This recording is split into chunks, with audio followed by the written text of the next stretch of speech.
जय हिंद। आए थे वो राज करने और अपनी भाषा हम पर थोप गए। भाषा नहीं, एक धब्बा है वो जो हमें हमारी गुलामी की यादें आज भी ताजा कराती है। प्रत्येक वर्ष 14 सितंबर को हम लोग हिंदी दिवस के रूप में मनाते हैं, क्योंकि 14 सितंबर 1949 ईस्वी को ही संविधान सभा में हिंदी को आधिकारिक भाषा के रूप में अपनाया गया था। आज हम लोगों को हमारी भाषा पर तथा इससे जुड़ी संस्कृति पर गर्व होना चाहिए, परंतु कितनी शर्म की बात है कि कुछ लोग हिंदी को अपनाने से, हिंदी को बोलने से आज भी अपने आप में शर्मिंदगी महसूस करते हैं। कितनी गलत बात है हम लोगों के लिए। तो मैं उन्हें ये कहना चाहूँगा कि यदि मातृभाषा बोलने में शर्म आ रही, अर्थात मातृभूमि के सम्मान से तुम घबराते हो, अरे क्यों चुराते हो हिंदी बोलने से, क्यों चुराते हो अपनी नजरें हिंदी बोलने से।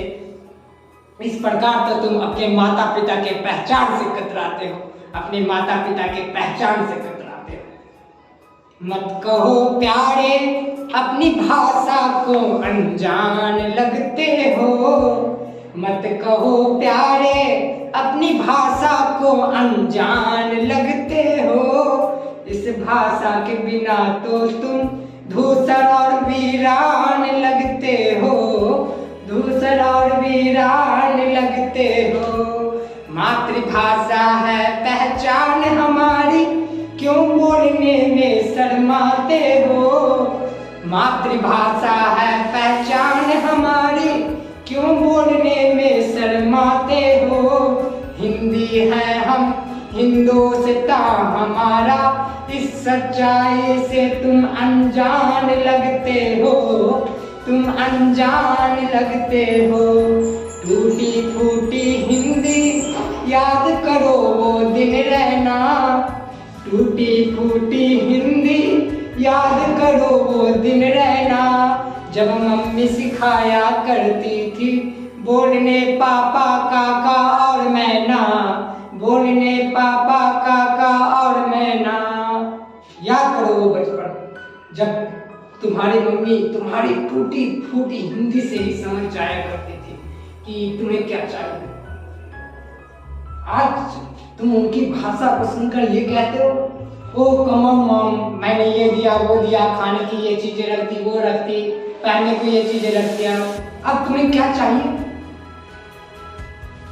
अरे जिन्होंने तुम्हारे लिए पाई पाई जोड़ने में अपनी समय अपनी पूरी जिंदगी लगा दी, उनके पास बयां करने के लिए शब्द कहां से आए। जिनके लिए पल भर में माँ मॉम में तथा पापा डैडी में बदल गए, वो अपना दुखड़ा तुम्हें क्यों सुनाएंगे। पर मैं उनका दुखड़ा अवश्य तुम्हें सुनाऊंगा। अरे जिन्होंने अपनी पूरी जिंदगी लगा दी शब्द शब्द जोड़कर तुम्हें बोलने सिखाने में, जली हाथों से रोटियां बनाकर तुम्हें खिलाने में, वही रोटी तुम्हें कब भी नसीब हो इस खातिर जो पिता आज भूखे पेट में चले हो।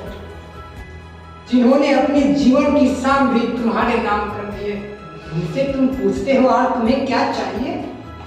जिन्होंने तुम्हें पालने में अपनी पूरी जिंदगी लगा दी, क्या उनके पास अपनी जिंदगी पालने के लिए रोटी और कपड़े नहीं।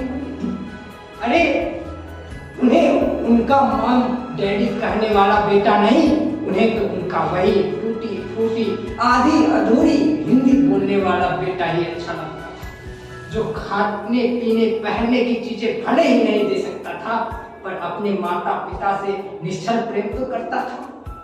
अपनी माँ से कुछ देर ही सही पर प्यार से बातें तो करता था। याद रखो, अपने माता पिता के साथ वही भाषा में बात करें जिससे उनकी जज्बातें जुड़ी हुई है, जो भाषा वो समझते हैं, अपनी मातृभाषा। जिन्हें अपनी मातृभाषा से प्रेम नहीं, मातृभूमि से लगाव नहीं, वो इस पृथ्वी पर रहने लायक नहीं। याद रखें, भाषा केवल एक भाषा नहीं होती, भाषा हमारी संस्कृति को जोड़ने की एक कड़ी है। जितना प्रेम मुझे मेरी मातृभूमि से है, उतना ही प्रेम हमें हमारी मातृभाषा से भी होना चाहिए। हमारा देश एक बार धर्म के नाम पर दो भागों में विभाजित हो चुका है। इतना ही नहीं, हमारे देश के अंदर कई राज्य जैसे कर्नाटका, आंध्र प्रदेश, तमिलनाडु, हरियाणा जैसे राज्य भी भाषा के नाम पर बनाए गए हैं, जो कि कदापि उचित नहीं है। इसलिए हम संपूर्ण देशवासियों का कर्तव्य है कि हम अपने देश के अंदर बोली जाने वाली उन सभी भाषाओं को उतना ही सम्मान दें जितना कि हम अपनी मातृभाषा को देते हैं, ताकि हमारे देश की अखंडता पर कोई आँच ना आए। अगर आप कहीं जाते हैं तो आपकी माता द्वारा सिखाई गई भाषा का सम्मान का अर्थ है आपकी भाषा का सम्मान, आपकी माता का सम्मान, इस भाषा से जुड़ी संस्कृति का सम्मान, इस भाषा से जुड़ी इतिहास का सम्मान, इस भाषा में जन्म लिए अनेक महान पुरुषों, महान आत्माएं जैसे स्वामी विवेकानंद, घनानंद, स्वामी दयानंद सरस्वती, स्वामी मिर्जानंद, राम प्रसाद बिस्मिल, भगत सिंह, महात्मा गांधी, स्वर्ण चौकीला। तो जहां भी जाएं सभी भाषाओं को उतना ही सम्मान दें जितना कि आप अपनी मातृभाषा को सम्मान देते हैं। और इतना ही नहीं, गर्व करें कि हम हिंदी वाले हैं, गर्व करें कि हम हिंदुस्तान में रहकर हिंदी भाषा को बोलते हैं और उस भाषा को बोलते हुए कभी भी शर्मिंदगी महसूस ना करें, कभी नहीं। जय हिंद। हमें गर्व है कि हम हिंदी वाले हैं। जय हिंद।